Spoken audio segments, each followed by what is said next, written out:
To discuss Iran's nuclear program further, we can now cross live to our Washington studio, where correspondent Dina Gozowski joins us and is joined by the investigative journalist Gareth Porter. Very good evening to you both. Dina, over to you.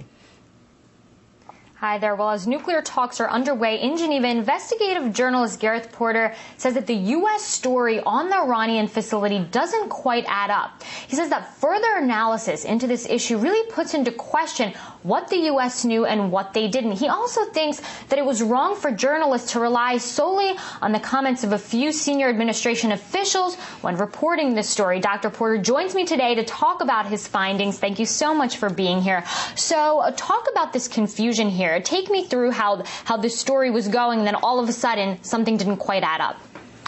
Well, of course, the story was based on the briefing in Pittsburgh at the G20 by senior administration officials.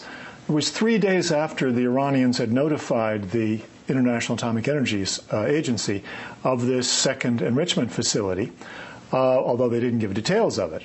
And then Obama, at a rather hastily organized press conference with Gordon Brown and Nicolas Sarkozy, denounces the Iranians for deception. And then there's a long briefing by senior officials saying essentially that the U.S. intelligence had discovered this and forced the Iranians to come clean to the IAEA. That's the only reason they did it. So you're saying that Iran revealed this program days before this press conference happened. Is that correct? Exactly, of course. And that fact sort of got buried in the press coverage, certainly in this country. And why is that? Why do you think that is? Well, I think that this is partly because the establishment press in this country strongly tends to go along with what the official line is, simply because they're getting briefed, they don't have time to check on it, and essentially they report what they're told. In this case, this turns out to be, I think, a mistake. The reason is that if you examine carefully what the senior official, obviously from the intelligence community, was saying, it turns out that they really didn't know as much as they made it appear in the news coverage. What they knew was that there was a site here which was suspicious, had certain characteristics, but they couldn't say for sure that this was an enrichment facility until after the Iranians told the IAEA. And then they turned around and said, well, they only did this because we forced them. And this was a little bit of an exaggeration. Now, you also wrote that a major question surrounding the official story is why the Obama administration had not done anything once they knew about it. Have you been able to answer that question? Well, exactly. I mean, first of all, the point that I make in my story is that if indeed they did know about this facility, they had this briefing supposedly all set up, ready to give to the IAEA and to friendly governments. The fact is they didn't do it. Why not? Well, it turns out if you read carefully the transcript of the briefing, they had clues, they had suspicions, they didn't really have the goods.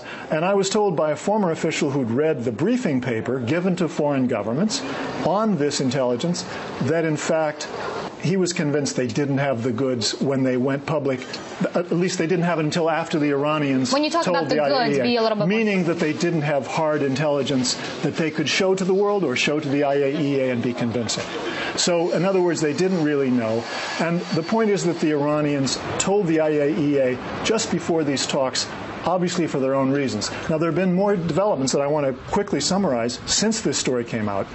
The head of the Iranian Atomic Energy Organization has now said they took over this site only last year, that it was an ammunition dump before that, and that the indications of tunneling, which is part of the intelligence that that the CIA and the U.S. intelligence have put forward, were there years and years ago, according to a new analysis of satellite photos. So it may well be, and I think we're going to find out that it's the case, that the Iranians were telling the truth, that they only took over this site last year, that it was an ammunition dump before, that the indications of tunnels were there years ago, and that the CIA and other Western intelligence agencies could not really have told the difference very easily until very, very recently. But the U.S. is still kind of sticking to its point that Iran does pose a threat, and U.S. officials have said that something concrete has to come out of these talks in Geneva, that talking for the sake of just talking is over. It's not an open-ended process.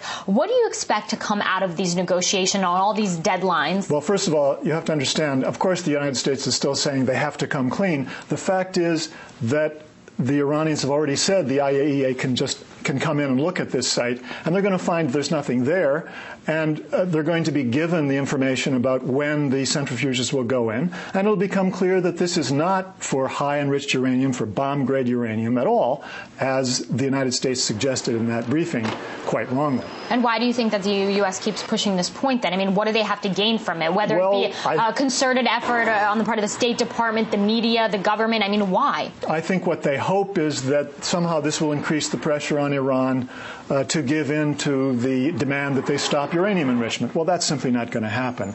Anyone who understands the history of the last few years and understands the nature of the Iranian program can tell you that this is simply not going to happen. The American government is in a serious strategic problem here. They've committed themselves more or less to the idea that they're going to force Iran to stop enrichment. They can't deliver. Yeah, and they've committed themselves elsewhere, whether it be still in Iraq or Afghanistan. I want to thank you for being here and for speaking with us today. For now, I'm going to throw it back to you in Moscow. Okay, Dina, many thanks. That was Artie Zinagazowski talking to Gareth Porter, an investigative journalist, for us in our Washington studios. Thanks.